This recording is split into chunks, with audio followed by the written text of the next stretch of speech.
Hi kids, this is Mamta Maurya invites you to learn Hindi. Hindi पढ़ना हम सभी को अच्छा लगता है, चाहे वो कहानियाँ हो, कविताएं हो या जो आजकल छोटे छोटे जोक्स हम पढ़ते हैं, हमें वो भी हिंदी में पढ़ना बहुत अच्छा लगता है। ऐसा क्यों होता है? क्योंकि हिंदी जो भाषा है वो हमारी मातृभाषा है। उसे सुनना समझना हमारे लिए बहुत ही आसान होता है। अब ये तो बात रही हिंदी पढ़ने की, उसे सुनने की। ये सब तो हम बहुत आसानी से कर लेते हैं। किंतु जब बात आती है हिंदी लिखने की, खास करके उन बच्चों की जो एग्ज़ाम्स दे रहे हैं, जो अभी स्कूल्स में हैं और हिंदी सब्जेक्ट पढ़ रहे हैं, उनके साथ क्या होता है, हिंदी पढ़ते वो बहुत अच्छी तरीके से हैं, लेकिन उनके मार्क्स कहाँ कट होते हैं ज़्यादा करके? उनके मार्क्स कट होते हैं उनकी मात्रा गलतियों पर, उनके व्याकरण से संबंधित जो छोटी-छोटी गलतियाँ होती हैं ना हमारी, उस पे ही मार्क्स कट जाते हैं। तो हिंदी एक ऐसा विषय है जिसमें हम सब चाहते हैं कि हमें अच्छे मार्क्स मिलें और हम पूरी कोशिश भी करते हैं, लेकिन वो हमें अच्छे मार्क्स क्यों नहीं मिलते? क्योंकि हम कुछ ना कुछ गलतियाँ करते हैं, जैसे कि मैंने अभी आपसे कहा कि व्याकरण से संबंधित या मात्रा गलती हमसे हो जाती है। तो ये गलतियाँ हमसे ना हो और अच्छे से अच्छे तरीके से हम व्याकरण के जितने भी प्रश्न हमारे एग्ज़ाम्स के पेपर्स में आते हैं, वो हम अच्छे से सॉल्व कर सकें और जो भी आपके 10 नंबर, 20 नंबर जितने भी नंबर्स के आपके पेपर्स आते हैं, व्याकरण के जो प्रश्न आते हैं, वो आपको पूरे के पूरे मिलें। ये हम सब चाहते हैं। हम सब चाहते हैं कि हाँ भाई ग्रामर के जो मार्क्स होते हैं, क्योंकि वो फिक्स होता है ना कि आपको इस पे इतना मिलेगा, ये गलती करोगे तो इतने मार्क्स कट जाएँगे। तो वो गलतियाँ हमसे ना हों, इसलिए सबसे ज़्यादा ज़रूरी क्या है कि हमारे पास हिंदी भाषा का पूरा ज्ञान हो। अब किसी भी भाषा का पूरा ज्ञान होना मतलब क्या?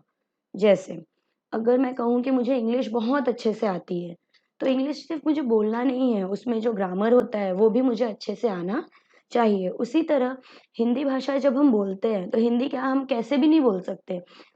कोई भी बात बोलने के लिए, जैसे अभी मैं आपसे बोल रही हूँ, तो कहीं न कहीं मैं व्याकरण का प्रयोग कर रही हूँ। तो हिंदी भाषा सीखने के लिए, उसका संपूर्ण ज्ञान प्राप्त करने के लिए व्याकरण आना हमें बहुत ज़रूरी है। जैसे हम कोई इमारत बनाते हैं, तो उसकी नींव रखते हैं ना, आधार रखते हैं उसका, उसी तरह जो ग्रामर है, व्याकरण है, वो हमारे हिंदी की या किसी भी भाषा की नींव होती है। अगर हमें ग्रामर अच्छी तरीके से आता है, तो हम किसी भी भाषा के जो ग्रामर से रिलेटेड हमारे क्वेश्चंस होते हैं, उसे हम आसानी से हल कर सकते हैं।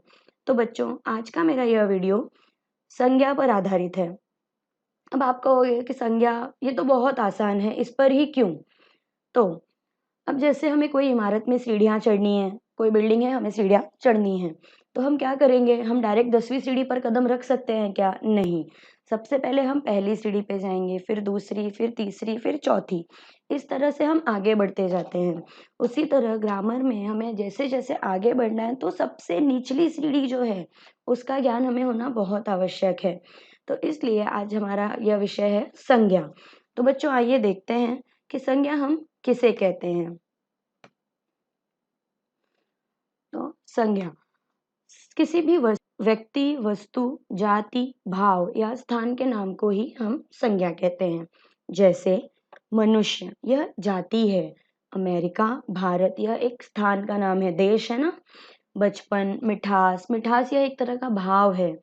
किताब, टेबल, ये वस्तुएं हैं। जैसे मेरे पास एक टेबल है तो वह वस्तु है, किताब मेरी वह वस्तु है, इत्यादि। अब संज्ञा को और अच्छी तरह समझने के लिए हम कुछ उदाहरणों का प्रयोग करेंगे, जो कि इस प्रकार हैं। जैसे हमारा पहला उदाहरण है, राम कक्षा में प्रथम आता है। तो बच्चों आप मुझे बताओ कि इस वाक्य में संज्ञा शब्द क्या है?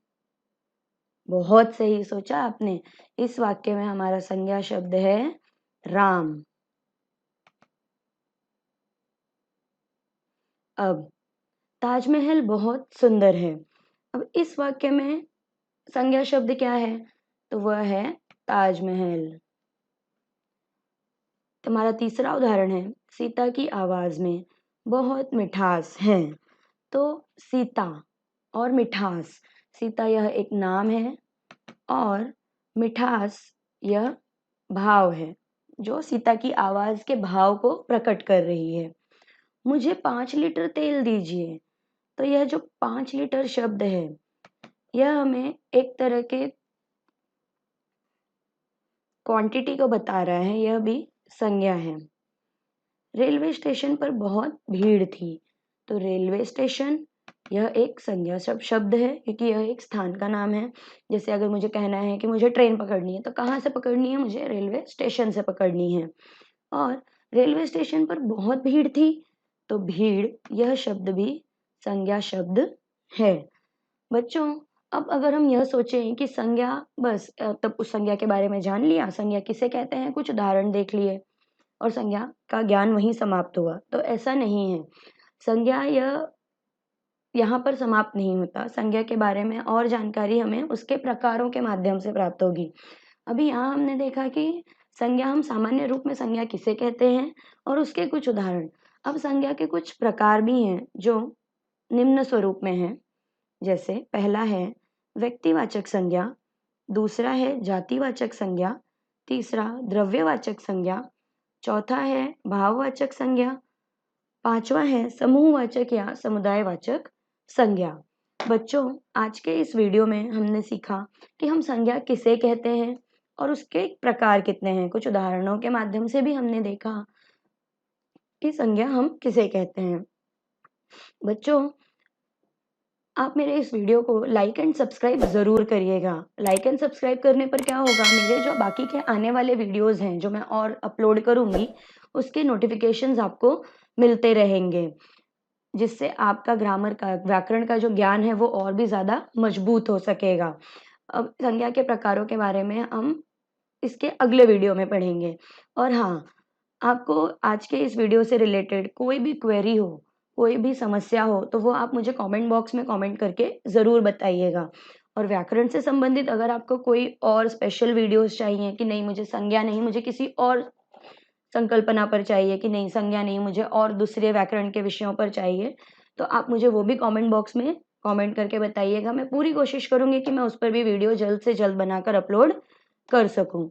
स्टूडेंट्स, हमने हिंदी ग्रामर पर डिटेल्ड क्रैश कोर्स तैयार किया है, जो कम से कम टाइम में आपको हिंदी व्याकरण के बेसिक नॉलेज से लेकर के अंत तक, यानी 12वीं कक्षा तक के बच्चों को जो भी व्याकरण होता है वो सब कुछ सीखने में आपको 80 से 90% फायदा करेगा।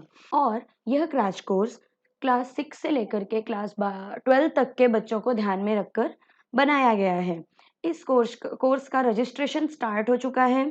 क्रैश कोर्स स्टार्ट हो रहा है 20 अगस्त से। मैं एक बार फिर दोहराती हूँ, 20 अगस्त से। इसका रजिस्ट्रेशन करने के लिए कमेंट सेक्शन में सारी डिटेल्स आपको दी गई हैं, तो बच्चों जल्दी करो और ये क्रैश कोर्स ज्वाइन करो। Stay home, stay safe.